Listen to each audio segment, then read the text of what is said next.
കൃഷ്ണായ വാസുദേവായ ഹരയേ പരമാത്മനെ പ്രണതക്ലേശനാശായ ഗോവിന്ദായ നമോ നമഃ. ശ്രീമദ് ഭാഗവതം ഏകാദശസ്കന്ധം അധ്യായം 22 ശ്ലോകം 49 നമ്മൾ ചെയ്തു. അപ്പോൾ അതിലെന്താ പറഞ്ഞത്?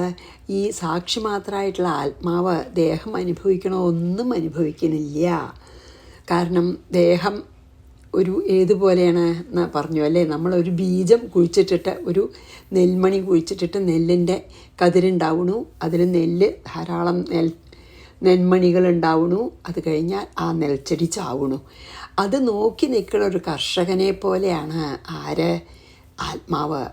കർമ്മമാകുന്ന ബീജം കുഴിച്ചിട്ട് അത് മുളയ്ക്കാൻ വേണ്ടിയിട്ടുള്ള ശരീരമാണ്. പുല്ല് പോലെ അത് മുളച്ച് അതിൻ്റെ ഫലങ്ങൾ അനുഭവിക്കാനുള്ള ശരീരം എടുത്തിട്ട് കുറച്ച് കാലം അതിലിരുന്ന് ആ ഫലങ്ങളൊക്കെ അനുഭവിച്ചു കഴിഞ്ഞാൽ ആ ശരീരം നശിക്കുന്നു.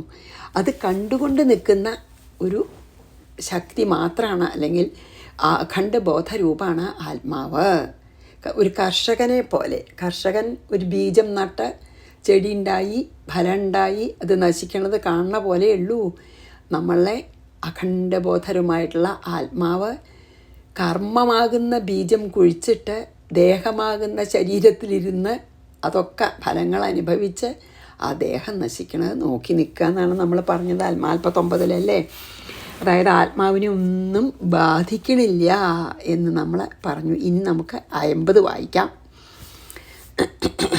50 വായിക്കാം കേട്ടോ. പ്രകൃതേരേവമാത്മാനം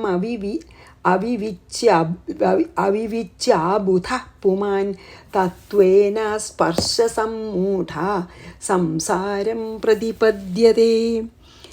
സ്വസ്വരൂപം പുമാൻ, അതായത് സ്വസ്വരൂപം അറിയാത്ത പുരുഷൻ, ഞാൻ ആത്മാവെന്നറിയാത്തത്. ഏവം മുമ്പും പറഞ്ഞ പോലെ പ്രകൃതിയിൽ നിന്ന് ആത്മാനം ആത്മാവിനെ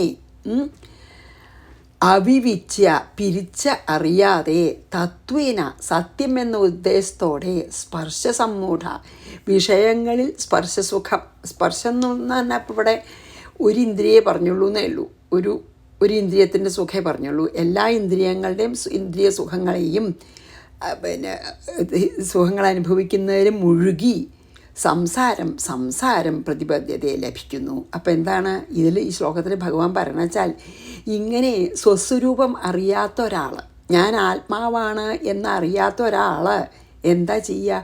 ഞാൻ ഈ ദേഹമാണെന്ന് വിചാരിച്ച്, അതായത് ആത്മാവെന്ന് വേറെയാണ് ഞാൻ ആത്മാവ് വേറെ, ഞാൻ വേറെ, ഞാൻ ഈ ദേഹമാണെന്ന് വിചാരിച്ച്, അത് സത്യമാണെന്ന് വിചാരിച്ച്, ഈ ദേഹം ഞാൻ ദേഹമാണെന്ന് ഉറച്ച്, സത്യമാണ് ഞാൻ ദേഹമാണെന്നുള്ളത് അസത്യമാണെങ്കിലും അത് സത്യമാണെന്ന് വിചാരിച്ച് എല്ലാ വിഷയസുഖങ്ങളിലും മുഴുകി ഈ സംസാരത്തെ തന്നെ പിന്നെയും പ്രാപിക്കുന്നു. അതാണ് ഇതിൽ പറഞ്ഞത്. അതായത് അജ്ഞാനിയായിട്ടുള്ളൊരു മനുഷ്യൻ ശരിക്ക് ജഡമായിട്ടുള്ള പ്രകൃതിയിൽ നിന്നുണ്ടായ ജഡമായ ശരീരത്തെ ഞാനാണെന്ന് അഭിമാനിച്ച് വിഷയസുഖങ്ങളിൽ മുഴുകി ഈ സംസാരത്തെ പ്രാപിക്കുന്നു. അതായത് ഈ വിഷയസുഖങ്ങളൊക്കെ സത്യമാണെന്ന് വിശ്വസിച്ച് അത് തന്നെ രമിച്ചിരിക്കുന്നു. എന്തൊരു കഷ്ടമാണല്ലേ. അതാണ് ഇതിൽ പറഞ്ഞത്. ഈ അതെ, അതാണ് ഇതിൽ പറഞ്ഞത്. അതായത് നമുക്ക് ആത്മാവാണ്. സ്വസ്വരൂപ വിസ്മൃതി കൊണ്ടാണ് നമ്മളിങ്ങനെ സംസാരത്തിൽ കടന്നു തിരിയണത്. അതന്നെ പിന്നെയും പലതരത്തിൽ പറയാണ്. 50 പ്രകൃതേരേവമാത്മാനമവിവിച്യാബുധ പുമാൻ, അബുധനായിട്ടുള്ള പുമാൻ. അബുധൻ എന്ന് പറഞ്ഞാൽ ബുദ്ധി, അജ്ഞാനി. തത്വേന സ്പർശസമ്മൂഢ വിഷയസുഖങ്ങൾ, സ്പർശം മുതലായ വിഷയസുഖങ്ങളിൽ മുഴുകി സംസാരം പ്രതിപദ്യതേ, സംസാരത്തെ തന്നെ പിന്നെയും പ്രാപിക്കുന്നു. ഇനി സത്വസംഗാദൃശീൻ ദേവാൻ രജസാസുരമാനുഷാൻ തമസാ ഭൂതതിര്യക്ത്വം ഭ്രാമിതോ യാതി കർമ്മഭി. ഇനി നമുക്ക് എന്താണ് 51 പറയണം നോക്കാം. കർമ്മങ്ങളാൽ ഭ്രാമിത, അതായത് ഭ്രമിക്കപ്പെട്ട് സത്വസംഗാത് സത്വഗുണത്തിൻ്റെ സംഘം ഉള്ളവരെ ഋഷീൻ ദേവാൻ ഋഷിമാരായും ദേവന്മാരായും ജനിക്കണു. അവരുടെ യോനികൾ, അതായത് ദേവന്മാരായിട്ടുള്ള ദേവന്മാരാവാൻ വേണ്ടിയിട്ടുള്ള അങ്ങനത്തെ ദേവസ്ത്രീകളുടെ യോനികളിൽ ജനിക്കണു ഋഷിമാരാവാൻ വേണ്ടി. അപ്പോൾ സത്വഗുണപ്രധാനികളായിട്ടുള്ളവർ എങ്കിലും അവർ വിഷയികളാണ് കേട്ടോ, സംസാരികൾ തന്നെയാണ്. സത്വഗുണപ്രധാനികളായിട്ടുള്ള വിഷയികൾ അവർ സത്വഗുണത്തിൻ്റെ ഫലമായിട്ട് ദേവന്മാരായിട്ടോ ഋഷിമാരായിട്ടോ ജനിക്കുന്നു. രജോ ഗുണമുള്ളവരോ രജോഗുണപ്രധാനികളോ അസുരമാനുഷാൻ അസുരന്മാരെ പോലുള്ള മനുഷ്യന്മാരായിട്ടും തമോ ഗുണപ്രധാനികളോ ഈ സ്ഥാവരം, അതായത് ഇളകാത്ത വൃക്ഷങ്ങൾ അങ്ങനത്തെ ജന്മം എടുക്കുന്നു. അവർ സ്ഥാവരയോനിയെയും അല്ലെങ്കിൽ പക്ഷിമൃഗാദികളായിട്ടൊക്കെയാണ് തമോ ഗുണപ്രധാനികൾ ജനിക്കണം. തമോ ഗുണത്തിൻ്റെ ഏറ്റക്കുറച്ചിനനുസരിച്ചിട്ട് അതിൽ തന്നെ വ്യത്യാസം ഉണ്ടാവും കേട്ടോ. ചിലർ പശുവൊക്കെ ആയിട്ട് ജനിക്കുമ്പോൾ ചിലർ പൊട്ട കൃമിയൊക്കെ ആയിട്ടൊക്കെ ജനിക്കും. നികൃഷ്ടം എന്ന് നമ്മൾ പറയുന്ന ജീവികളായിട്ട് തമോ ഗുണപ്രധാനികൾ. ഒരു ജീവികളും നികൃഷ്ടമല്ല, എല്ലാം ഭഗവാന്റെ ആണ്. എങ്കിൽ പോലും നികൃഷ്ട ദേഹം എടുത്തവരെ. അപ്പോൾ തമോ ഗുണപ്രധാനികൾ അങ്ങനെ പല ഈ പക്ഷിമൃഗാദികളായിട്ടും വൃക്ഷങ്ങളായിട്ടും മലകളായിട്ടുമൊക്കെ ജനിക്കും. രജോ ഗുണപ്രധാനികൾ അസുരന്മാരുടെ ആസുരിക് സ്വഭാവമുള്ള മനുഷ്യന്മാരായിട്ട് ജനിക്കും. സത്വഗുണപ്രധാനികളൊക്കെ ദേവന്മാരും ഋഷികളുമായിട്ട് ജനിക്കും. പക്ഷെ അവർക്കൊക്കെ പിന്നെയും ഈ സംസാരത്തിൽ വരണം. അതാണ് പറയണത്. കർമ്മവാസന കൊണ്ട് ഭ്രമിച്ചിട്ട് സത്വഗുണപ്രധാനമാണെങ്കിലും പറ്റില്ല. അതാണല്ലോ പറഞ്ഞത് നമുക്ക് 3 ഗുണത്തിന് അതീതമായിട്ട് പോകണമെന്ന്. സത്വഗുണപ്രധാനമാവണത് നല്ലതാണ്, പക്ഷെ ആ സത്വഗുണത്തിന് പിന്നെ കളയണേ. അതായത് സത്വഗുണപ്രധാനികളാണെങ്കിലും പിന്നെ ജന്മമുണ്ട്. അതായത് ഈ സംസാര ബന്ധം വിട്ടിട്ടില്ല വെച്ചാൽ കർമ്മബന്ധനം ഉണ്ടെങ്കിൽ നല്ല സത്വഗുണം ഉണ്ടെങ്കിലും പക്ഷെ അവർക്ക് നല്ല ജന്മം കിട്ടും, ഇങ്ങനെ ദേവന്മാരായിട്ടും ഋഷിമാരായിട്ടും. രജോ ഗുണപ്രധാനികളാണെങ്കിൽ പിന്നെ അസുരന്മാരായിട്ടും അസുര സ്വഭാവമുള്ളവരായിട്ടും ഒക്കെ ജനിക്കും. തമോ ഗുണപ്രധാനികൾ ഈ ദുഷ്ടന്മാരായിട്ടോ അല്ലെങ്കിൽ പിന്നെ ഈ പക്ഷിമൃഗാദികളായിട്ടോ വൃക്ഷങ്ങളായിട്ടോ അങ്ങനെ ജനിക്കുന്നു പറഞ്ഞു. സത്വസംഗാദൃശീൻ ദേവാൻ രജസാസുരമാനുഷാൻ തമസാ ഭൂതതിര്യക്വം ഭ്രാമിതോ യാതി കർമ്മഭി. 52 നൃത്യതോ ഗായത പശ്യൻ യഥൈവാനുകരോതി താൻ ഏവം ബുദ്ധിഗുണാൻ പശ്യൻ അനീഹോപ്യനുകാര്യതേ. അപ്പോൾ 52 നൃത്തം വയ്ക്കുന്നവരെയും ഗായത പാട്ടുപാടുന്നവരെയും പശ്യൻ നോക്കുന്നവൻ യഥാ എങ്ങനെ താൻ അവരെ അനുകരിക്കുന്നുവോ. അതായത് ഡാൻസ് ചെയ്യണവരെയും പാട്ട് പാടുന്നവരെയും നോക്കിയിട്ട് അവരെ ആരാ അനുകരിക്കണ. ഏവം അപ്രകാരം അനാഹ അഭി ചേഷ്ടയില്ലാത്തവനായിരുന്നാലും കൂടി ബുദ്ധിഗുണങ്ങളെ പശ്യൻ നോക്കുന്ന ആത്മാ അനുകാര്യതയെ ബുദ്ധിഗുണങ്ങളാൽ അനുകരിക്കുവാൻ ഉത്തേജിതനായിത്തീരുന്നു. അതാണ്ട് എന്താണ് ഇതിൽ പറയണ വെച്ചാൽ ഈ ഈ ഇപ്പം നൃത്തം വെക്കണ, അതായത് ഡാൻസ് ഇങ്ങനെ ചെയ്യണവരെയും പാട്ട് പാടുന്നവരെയൊക്കെ കണ്ടിട്ട് എന്താ പറയുക, ആ ഓഡിയൻസിൽ ഉള്ള ആൾക്കാരെ അവർക്ക് അവനവനെ അറിയില്ലെങ്കിലും അവരെ എങ്ങനെയാണ് അനുകരിക്കുക. അതുപോലെയാണ് ആത്മാവ്. ഒന്നും ചെയ്യണില്ലെങ്കിലും ആത്മാവിൻ്റെ സാന്നിധ്യമേ ഉള്ളൂ എങ്കിലും ഈ ഗുണങ്ങളാൽ ബന്ധനം പെട്ട ജീവാത്മാവിനെ പിന്തുടരുന്നുണ്ട്.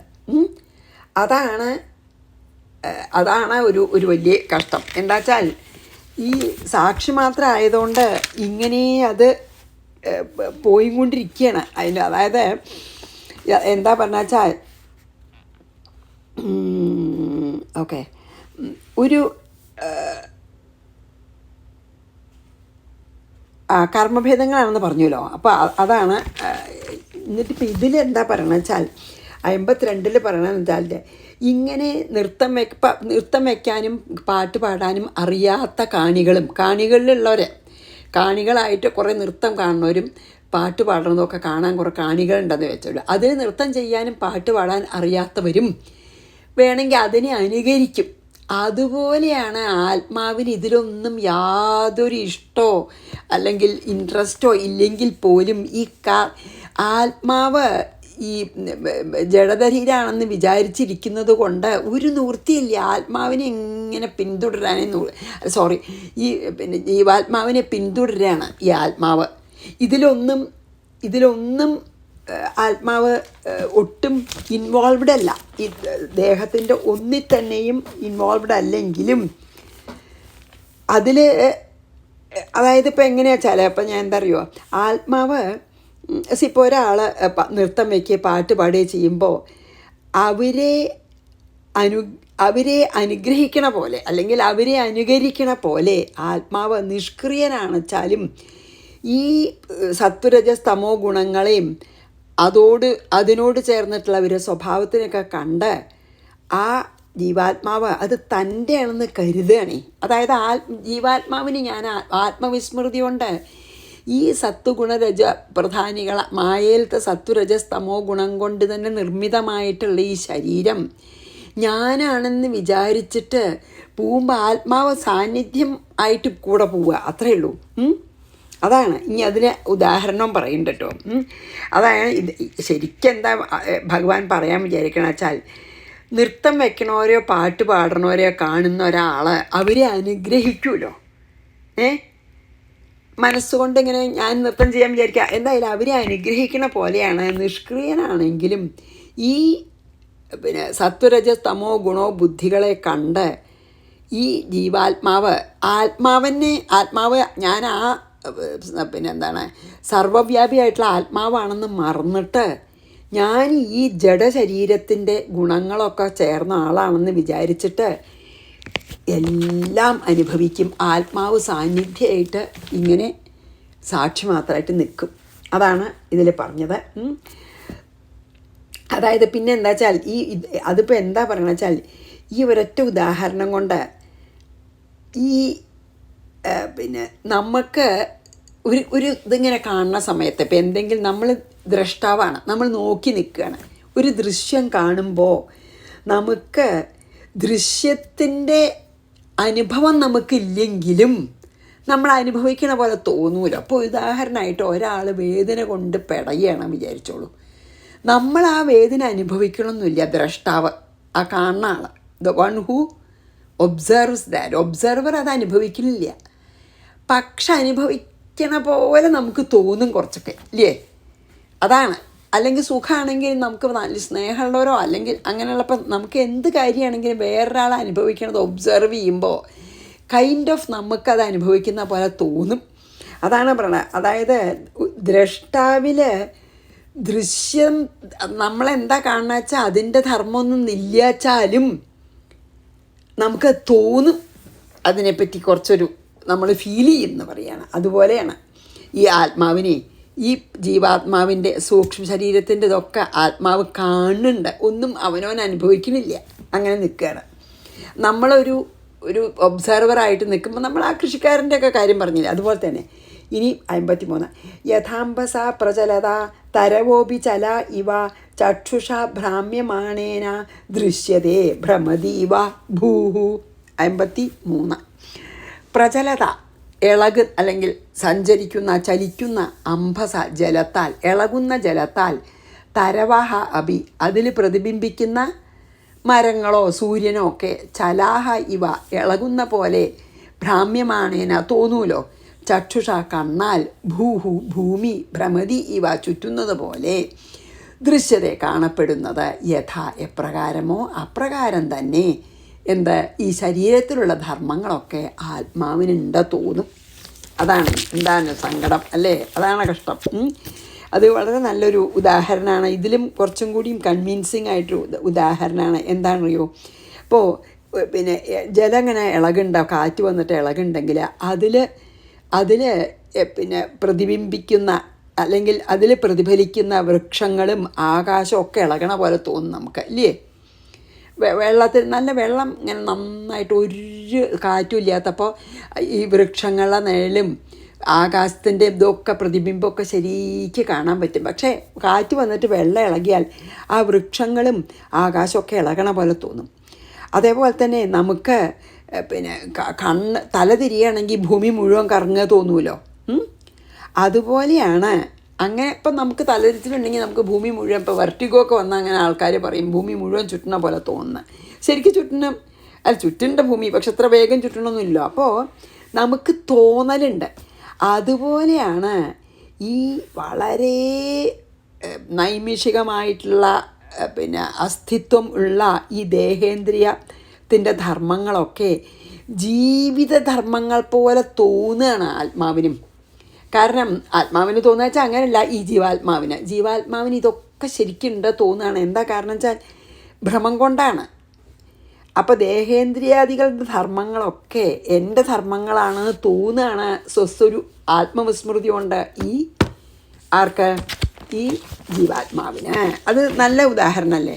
എന്താ വെച്ചാൽ ശരിക്കും ഇളകണമൊന്നുമില്ല വൃക്ഷങ്ങളും ആകാശമൊന്നും, പക്ഷേ ഈ ജലം ഇളകുണ്ടെങ്കിൽ ഇളകണ്ട തോന്നൂലോ കാണുന്ന ആൾക്കാർ. അതേപോലെയാണ് ആത്മാവ് കണ്ടു നിൽക്കുകയാണ്. പക്ഷേ ഈ ആത്മാവിന് വേറെ ആണെങ്കിലും ഈ ആത്മാവിൻ്റെ തന്നെ ഭാഗമായിട്ടുള്ള ജീവാത്മാവ് അല്ലെങ്കിൽ ആത്മാവ് തന്നെയായ ജീവാത്മാവ് ആ സ്വസ്വരൂപം വിസ്മരിച്ചത് കാരണം ഈ വെള്ളത്തിലത്തെ പ്രതിബിംബം പോലെ ഈ ശരിക്കില്ലാത്തതാണെങ്കിലും ആത്മാവ് ശരീരധർമ്മങ്ങളൊക്കെ ശരീരത്തിൻ്റെ എല്ലാ ധർമ്മങ്ങളും അനുഭവിക്കുന്നു. അത് ജനന മരണ അടക്കം എന്നാണ് പറഞ്ഞത്.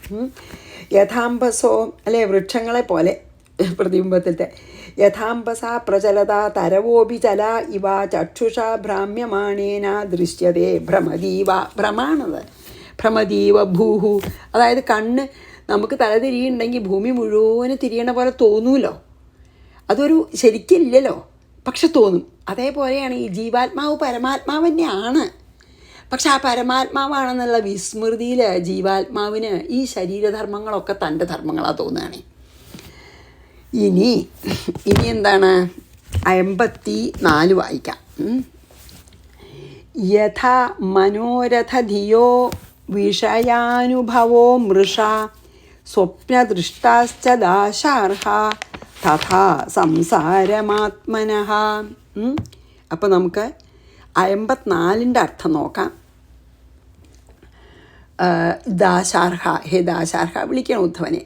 മനോരഥധിയ, മനോരഥ അതായത് മനത്തിലത്തെ മനോരാജ്യങ്ങളും സ്വപ്നദൃഷ്ട, സ്വപ്നത്തിൽ കാണപ്പെട്ടതും യഥാ മൃഷ, എങ്ങനെ അസത്യമാണോ തഥ, അങ്ങനെ തന്നെ ആത്മന, ആത്മാവിന് വിഷയാനുഭവരൂപമായ സംസാരവും അങ്ങനെയാണ്. അത് നമ്മൾ കുറേ പ്രാവശ്യം പറഞ്ഞതാണ്. അപ്പോൾ എന്താ പറയണത്? ഹേ ഉദ്ധവ, മനോരാജ്യത്തിലും സ്വപ്നത്തിലൊക്കെ നമുക്ക് തോന്നണ അനുഭവങ്ങളുണ്ടല്ലോ, അതൊക്കെ എപ്രകാരമാണ്? സത്യമല്ലല്ലോ. എപ്രകാരം അസത്യമാണോ അതുപോലെയാണ് ഈ ജീവാത്മാവിൻ്റെ വിഷയാനുഭവം എല്ലാം. അതായത് ഞാൻ ആത്മാവാണെന്ന് അറിയുമ്പോൾ ഇത് വെറും സ്വപ്ന തോന്നും, പക്ഷെ സ്വപ്നം കണ്ടുകൊണ്ടിരിക്കുമ്പോൾ തോന്നില്ലല്ലോ. അതുപോലെ ശരിക്ക് പറയാച്ചാൽ സ്വപ്നം കണ്ടുകൊണ്ടിരിക്കുന്ന ഒരു അവസ്ഥയിലാണ് ജീവാത്മാവ്. ഉണരണില്ല. ഉണരുകച്ചാൽ എന്താ? ഞാൻ ആത്മാവാണെന്ന് ബോധ്യാവുക. ഉണർന്ന ഇത് സ്വപ്നമായി. പക്ഷെ ഇപ്പോൾ സ്വപ്നത്തിൽ തന്നെ ഇരിക്കുക ജീവാത്മാവ്. അതുകൊണ്ടാണ് അറിയാത്തത്. അത് നമ്മൾ മുമ്പ് പറഞ്ഞതാണല്ലോ അല്ലേ? അതായത് മനോരാജ്യത്തിലെ സ്വപ്നത്തിലൊക്കെ നമുക്കുണ്ടാവുന്ന അനുഭവങ്ങളെ എപ്രകാരം അസത്യമാണോ അതുപോലെ അസത്യമാണ് ഈ ജീവാത്മാവ് അനുഭവിക്കണ എല്ലാം, നമ്മളൊക്കെ അനുഭവിക്കണത് ഈ ജഗത്തിൽ. ഇതൊന്നും നമ്മൾ ശരിക്കും അനുഭവിക്കണില്ല നമ്മൾ ആത്മാവാണെന്ന് അറിഞ്ഞാൽ. യഥാ മനോരഥ ധിയോ വിഷയാനുഭവാമൃഷ സ്വപ്നദൃഷ്ടാശ്ച ദാശാർഹ തഥാ സംസാര ആത്മന അർത്ഥേഹ്യവിദ്യമാനേഭി സംസതിർന നിവൃത്തതേ ധ്യായതോ വിഷയാനസ്യ സ്വപ്നേനർത്ഥാഗമോ യഥാ. 55 സ്വപ്നത്തിലുണ്ടായ അനർത്ഥാഗമ, ഈ അനർത്ഥങ്ങളെ പാമ്പ് കടിക്കുക അല്ലെങ്കിൽ ആന കുത്താൻ വരിക അങ്ങനെയൊക്കെ ഉണ്ടല്ലോ, അതൊക്കെ യഥാ എങ്ങനെ നിവർത്തേത് നിവൃത്തിയാകുന്നില്ലയോ അങ്ങനെ തന്നെ അർത്ഥേ അവിദ്യമാനേ അഭി, ആത്മാവിൽ സുഖഭാവം ഉള്ള ആ അർത്ഥമില്ലെങ്കിലും കൂടി വിഷയങ്ങളിരിക്കുന്ന ധ്യായത, വിഷയങ്ങളിരിക്കുന്നതായി ധ്യാനിക്കുന്ന വിഷയാൻ ധ്യായത അസ്യ, ഈ പുരുഷന് ഹി തീർച്ചയായും സംസൃതി സംസാരവും നിവൃത്തിയാകുന്നില്ല. അതായത് എന്താ പറയണ വെച്ചാൽ ഈ വിഷയസുഖങ്ങളെ തന്നെ ആഗ്രഹിച്ച് അങ്ങനെ ആ വിഷയസുഖങ്ങളിൽ മുഴുകിയിരിക്കുന്ന ഈ ജീവാത്മാവിന് സ്വപ്നം കണ്ടത് യാഥാർത്ഥ്യമല്ലെങ്കിലും അത് ഉണരണവരെ മനസ്സിലാകാത്തതുപോലെ ജ്ഞാനമുദിക്കുന്നത് വരെ ഇത് സത്യമാണെന്നു തന്നെ തോന്നുന്നു. അതന്നെയാണ് അതിൽ പറയുന്നത്. Same thing. എന്താ? സ്വപ്നത്തിൽ നടക്കണത് സ്വപ്നത്തിൽ നിന്ന് ഉണരുന്നത് വരെ യഥാർത്ഥമാണെന്ന് തോന്നുന്നത് പോലെ ഒരു ജീവാത്മാവിന് ഈ ജഗത്തിൽ നടക്കുന്നതെല്ലാം സത്യമാണെന്ന് തോന്നുന്നു. എത്രത്തോളം? ഏത് കാലം വരെ? ഞാൻ ആത്മാവാണ് എന്നുള്ള ജ്ഞാനം ഉദിക്കുന്നത് വരെ.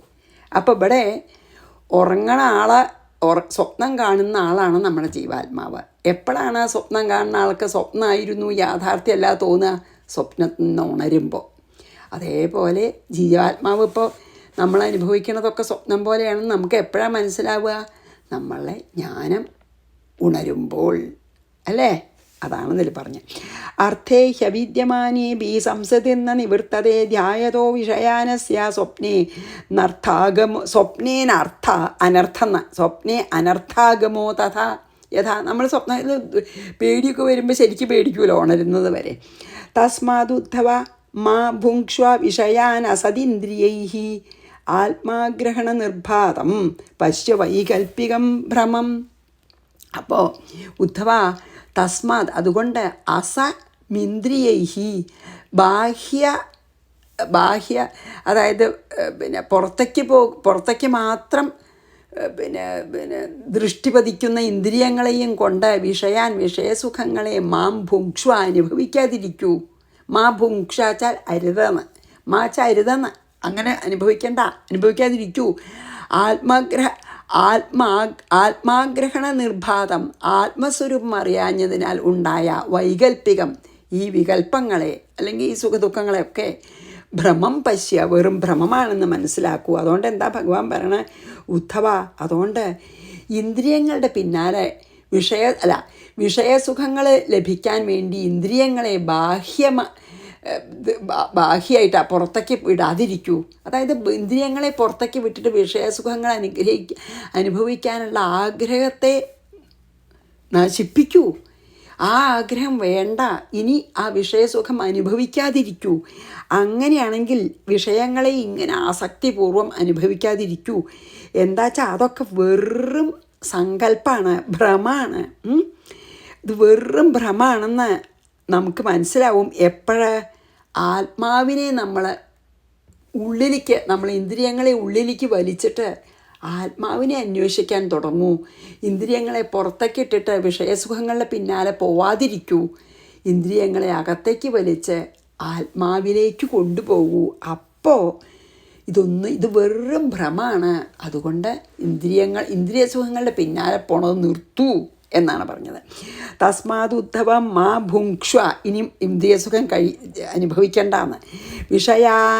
വിഷയാനസദിന്ദ്രിയൈഹി ആത്മാഗ്രഹണ നിർബാധം ആത്മാവിലേക്ക് തിരിച്ചു വരൂ. പശ്യ വൈകൽപ്പികം ഭ്രമം, ഇതൊക്കെ വെറും സങ്കല്പ മാത്രമാണ്. ഇനി 57 58 ഒന്നിച്ചാണ്. ക്ഷിപ്തോപമാനിതോ സദ്ഭി പ്രലബ്ധോ സൂയിതോഥവാ സൂയിതോഥവാ താഡിത സന്നിബദ്ധോ വാ വൃത്യാ വാ പരിഹാപിതഃ നിഷ്ഠിതോ മൂത്രിതോ വാജ്ഞൈർബഹുദൈവം പ്രകമ്പിതാശ്രേയസ്കാമ കൃച്ഛഗത ആത്മനാത്മാനമുദ്ധരേത്. അതായത് ആത്മാവിനെ കൊണ്ടുതന്നെ ഉദ്ധരിക്കൂ എന്ന് ഭഗവാൻ ഗീതയിൽ പറഞ്ഞു തന്നെയാണ്. അസ്മദ്ഭി, ദുഷ്ടന്മാരാൽ ക്ഷിപ്ത, ആട്ടിപ്പുറത്താക്കപ്പെട്ടവനായാലും, അവമാനിക്കപ്പെട്ടവനായാലും, പ്രലബ്ധ, പരിഹസിക്കപ്പെട്ടവനായാലും, അഥവാ ആസൂയിത അഥവാ അസൂയയ്ക്ക് പാത്രമായാലും, താഡിത അടിച്ചാലും, സന്നിബദ്ധ കെട്ടി വരിയപ്പെട്ടവനായാലും, വൃത്യാപരീഹാപിത ഉപജീവനമാർഗത്തിൽ നിന്ന് ഉപജീവനമാർഗമില്ലാതെ ആയവനായാലും, നിഷ്ഠിത അതായത് എല്ലാം കൊണ്ടും വളരെ കഷ്ടപ്പെട്ടവനായാലും, മൂത്രം കൊണ്ട് ഉദരമൊക്കെ നിറഞ്ഞ മൂത്രത്തിലൊക്കെ കിടക്കുന്ന ആളാണെങ്കിലും ഏവം അങ്ങനെയേ അതജ്ഞ മൂഢന്മാരാൽ ബഹുധ പലവിധമായി പ്രകമ്പിക്കപ്പെട്ടവനാണെങ്കിലും കൃച്ഛഗത ഏത് വിധമായ കഷ്ടങ്ങളെ പ്രാപിച്ചവനായാലും ശ്രേയസ്കാമ തനിക്ക് ശ്രേയസ്സിനെ ഇച്ഛിക്കുന്നവൻ ആത്മന തൻ്റെ ബുദ്ധി കൊണ്ട് തന്നെ ആത്മാനം അവനവനെ തന്നെ ഉദ്ധരേത്. ആത്മാനം ഉദ്ധരേത് തന്നെയാണ് ഇതേലും പറഞ്ഞത്. എന്താ ഇപ്പോൾ ഇതിൽ ഭഗവാൻ അവസാനം ഉദ്ദേശിക്കണ എന്താണ് ഉപദേശിക്കണുണ്ടോ? അതായത് ചീത്ത ദുഷ്ടന്മാർ നമ്മളെ വല്ലാതെ അടിക്കുകയും അധിക്ഷേപിക്കുകയും പരിഹസിക്കുകയും അസൂയപ്പെടുകയും നമ്മളെ കെട്ടിയിട്ട് അടിക്കുകയും നമുക്ക് ജീവിതമാർഗത്തിന് ഉപജീവന മാർഗത്തിന് ഒരു ഒരു ഒരു ഒരു ഉപായമില്ലാതിരിക്കുക, നമ്മളെ എല്ലാറ്റിൽ നിന്നും നമ്മൾ മൂത്രം മലത്തിലൊക്കെ കിടക്കേണ്ടി വരിക, ഇങ്ങനെയൊക്കെ ചെയ്താലും അതിൻ്റെ അർത്ഥം എന്താ?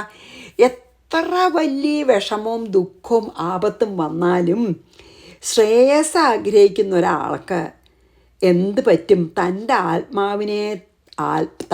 ആത്മാവ് കൊണ്ട് തന്നെ ഉദ്ധരിക്കണം, അല്ലാതെ ഒരു വഴിയില്ല. ഈ അനുഭവിക്കാൻ നമ്മളുടെ ദുഃഖം വരണതൊക്കെ പ്രാരബ്ധകർമ്മ ഫലം അനുഭവിക്കുകയാണെന്ന് വിചാരിച്ചിട്ട് തന്നെ അവനവൻ്റെ ആത്മാവിനെ ഉദ്ധരിക്കൂ എന്നാണ് പറയണത്. അതായത് എന്താ ഇപ്പം ഇതിൽ നമുക്ക് നല്ലൊരു ഇത് പറയണമെന്നുണ്ടോ?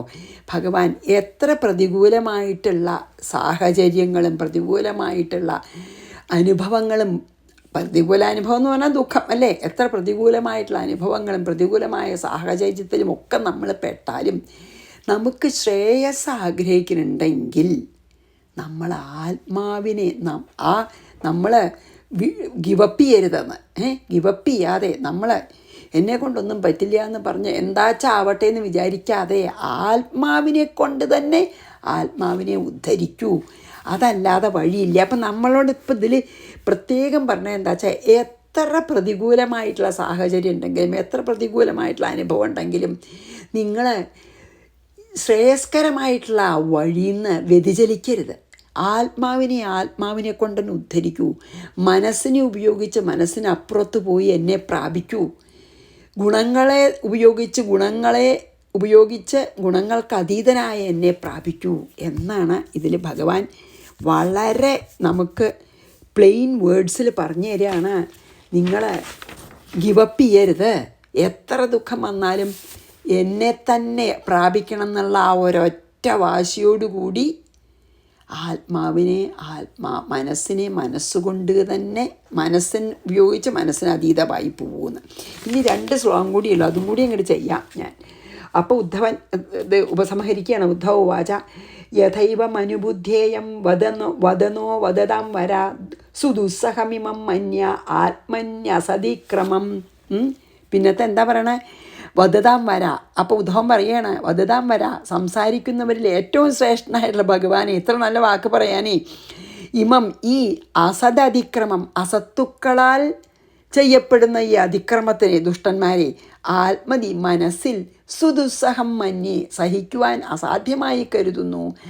അനുബുദ്ധ്യേ ആ അതിക്രമത്തിനെ അനുബുദ്ധ്യേയം, ആ അതിക്രമത്തിനെ യഥാ എങ്ങനെയാണ് സഹിക്കാൻ സ്വീകരിക്കേണ്ട ഉപായത്തിനെയും കൂടി എനിക്ക് പറഞ്ഞു തരണം എന്ന്. അണ്ടാപതിൽ പറഞ്ഞാൽ ശരിയാണ്, അങ്ങ് പറഞ്ഞു എല്ലാ ദുഷ്ടന്മാരും നമുക്ക് എത്ര വിഷമം ഉണ്ടാക്കിയാലും അതിനെയൊക്കെ തരണം ചെയ്ത് എന്നെ പ്രാപിക്കണം എന്ന് പറഞ്ഞില്ലേ. പക്ഷേ ഞാൻ എങ്ങനെയാണ് ഭഗവാനെ ഈ സ്ഥിതി എങ്ങനെ, അതായത് എല്ലാം ഇത്ര നന്നായിട്ട് പറഞ്ഞുതരാൻ അങ്ങേക്ക് പറ്റുന്നുണ്ടല്ലോ, എങ്ങനെയാണ് ഈ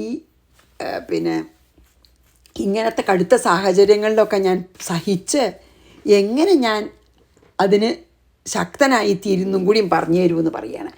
തഥൈവ മനുബുദ്ധേയം വദനോ വദതാം വരാ സുദുസ്സഹമിമം മന്യ ആത്മന്യസതിക്രമം അസദതിക്രമം. 60 വിദുഷാമപി വിശ്വാത്മൻ പ്രകൃതിർഹിർബലീയസി ഹൃദേ ത്വദ്ധർമ്മനിരതാൻ ശാന്താംസ്തേ ചരണാലയാൻ. അവസാനത്തെ ശ്ലോകമാണ്.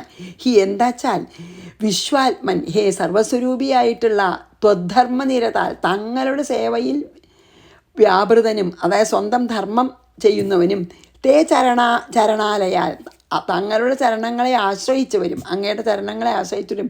ശാന്താൻ, അതിനാൽ ശാന്തന്മാരുമായ ഹൃദയ ആയവർ ഒഴികെ, ശാന്താൻ ഹൃദയ അങ്ങനത്തെ ആൾക്കാർ ഒഴികെ, വിദുഷാം അഭി വിദ്വാൻമാർക്ക് പോലും പ്രകൃതി ഈ മായ എന്നത് ബലീയസി വളരെ ബലമുള്ളതാണ്. അപ്പോൾ എന്താണ്, അതുകൊണ്ട് എനിക്ക് ഇനിയും പറഞ്ഞു തരുമോ എങ്ങനെയാണ് ഇതിനൊക്കെ സഹിച്ച് മുമ്പിലേക്ക് പോകാമെന്ന്. അതായത് വളരെ നല്ല ഭാഗവതോത്തമന്മാരും വളരെ ശാന്തി വന്നവരുമായിട്ടുള്ള അങ്ങയുടെ ഭക്തന്മാർക്കൊഴിച്ച് എത്ര വിദ്വാൻമാരായാലും അവരുടെ നേരെ ദുർജനങ്ങൾ ചെയ്യുന്ന അതിക്രമം സഹിക്കാൻ പറ്റാത്തൊരു അവസ്ഥയാണ് ഞാൻ കാണുന്നത്.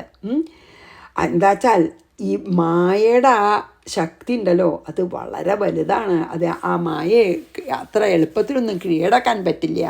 അതിനുള്ള വഴി പറഞ്ഞു തരുമെന്നാണ് ഭഗവാൻ പറയണതേ. അല്ല, ഉദ്ധവൻ പറയണതേ. ഉദ്ധവൻ പറയാണ്, നല്ല ഭക്തന്മാർക്കും നല്ല ഭാഗവതോത്തമന്മാർക്കും പിന്നെ ഭക്തി കൊണ്ടും ധർമ്മിഷ്ഠന്മാരായിട്ട് അതിശാന്തന്മാരുമായിട്ടുള്ള ആൾക്കാർക്കൊഴിച്ച് എത്ര വിദ്വാനായാൽ പോലും ഇങ്ങനെ ദുഷ്ടന്മാരെ അവരുടെ നേരെ ചെയ്യുന്ന അനർത്ഥങ്ങളെ സഹിച്ച് അവർക്കുണ്ടാക്കുന്ന ദുഃഖങ്ങളെ സഹിക്കുക എന്നുള്ളത് എളുപ്പമല്ല. എത്ര വിദ്വാൻമാരായാലും അത്ര ഭാഗവതോത്തന്മാർക്കേ പറ്റുള്ളൂ അത്. ഭക്തന്മാർക്കും അല്ലാത്തവർക്കൊക്കെ അത് വളരെ വിഷമാണ്. ദുഷ്ടന്മാരുടെ ഉപദ്രവത്തിനെ എതിർത്ത് അല്ലെങ്കിൽ അതിനെ സഹിച്ച് മുമ്പോട്ട് പോവാൻ. എന്താ വെച്ചാൽ ഈ മായാബലം ഉണ്ടല്ലോ, അത് വളരെ ശക്തിയുള്ളതാണ്. അതുകൊണ്ട് അതിനെയൊക്കെ എങ്ങനെ തരണം ചെയ്യാമെന്ന് എനിക്ക് പറഞ്ഞു തരൂ. അങ്ങ് വാക്കുകൾക്ക് ശ്രേഷ്ഠൻ എന്ന് പറഞ്ഞാൽ അങ്ങ് വളരെ മിടുക്കനാണല്ലോ ഇതൊക്കെ പറഞ്ഞ് ബോധ്യപ്പെടുത്താൻ എന്ന് പറയാണ്. വിദുഷാമഭി വിശ്വാത്മൻ പ്രകൃതിർഹി ബലീയസി ഹൃദേ ത്വധർമ്മനിരതാൻ ശാന്താംസ്തേ ചരണാലയാൻ. ഇതി ശ്രീമദ് ഭാഗവതേ. നല്ലൊരു ഇതാണ് കേട്ടോ അതല്ലേ.